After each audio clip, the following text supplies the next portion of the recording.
back at the Gallagher Center, the Tuxedo Junction intermission report. The Niagara Purple Eagles out in front of Towson after one half of play. And while we spend some time with the Niagara hockey team and some time with the Niagara basketball team and the Niagara Sports Network, we found some time to check in with the Niagara cross country team and a family that is stuck with that program.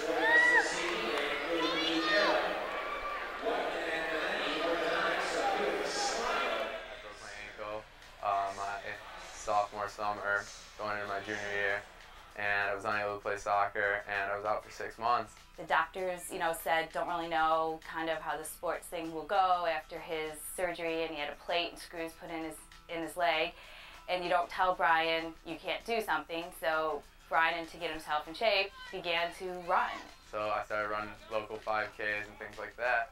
And then actually my freshman year here at Niagara, on campus, they always run at 5K. He beat a couple of cross-country players. And the coach saw me run and he asked me if I wanted to come up for the team here. As a member of the Purple Eagles cross-country team, sophomore Brian Traugott carries on a family tradition of running. My father graduated from Niagara and ran track and cross-country at Niagara. My dad's brother also was a runner, ran at the University of Buffalo. He was the distance guy, and he's always been pushing me. He's like, you got that distance, he's like, you got to give it a try, you got to give it a try. And, I always was like, maybe, you never know. And it just kind of worked his way into happening. Aside from carrying on the tradition of running, Brian is also the third generation from the Traugott family to attend Niagara University. Ever since I was a kid, I've come to Niagara basketball games, or I've been on campus for different Niagara events. My connection began in the junior high days. My family moved to the DeVoe section of Niagara Falls, across the street from Coach Layden, who had a son my age, and down the street was one of the assistant coaches who had a son my age. And we used to come up all the time and play basketball and go to practices. I was the basketball team manager for the 4 years that I was at Niagara, and worked in the athletic department. And I had a very special connection with Phil Scafidi, who was there when I was there, and the year he died, I actually roomed with Phil. And he was the reason that my wife and I met.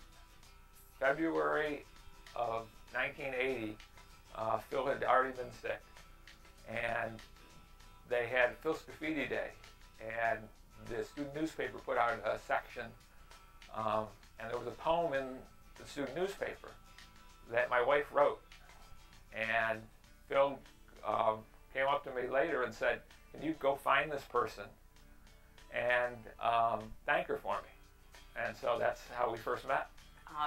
We dated our senior year and was married a year after that. And last year was our 25th wedding anniversary. And to show our connection to Niagara and how meaningful Niagara was to us, we chose to come back to Niagara and renew our vows for our 25th at Alumni Chapel.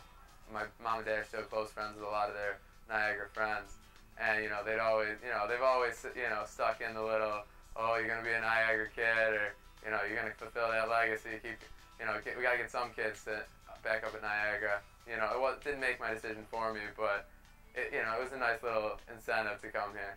When not running, Brian stays active in the athletics department with his work as an end zone coordinator. One of my majors is business marketing. And, that helps with the marketing factor, just to be able to say, I helped market for Division I programs to get students to the game and get people from outside to come to our game.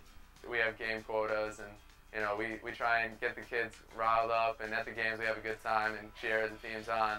But outside of the games, you go around campus handing out flyers, big hockey game this weekend, got to be Canisius. Big basketball game, we're taking them down.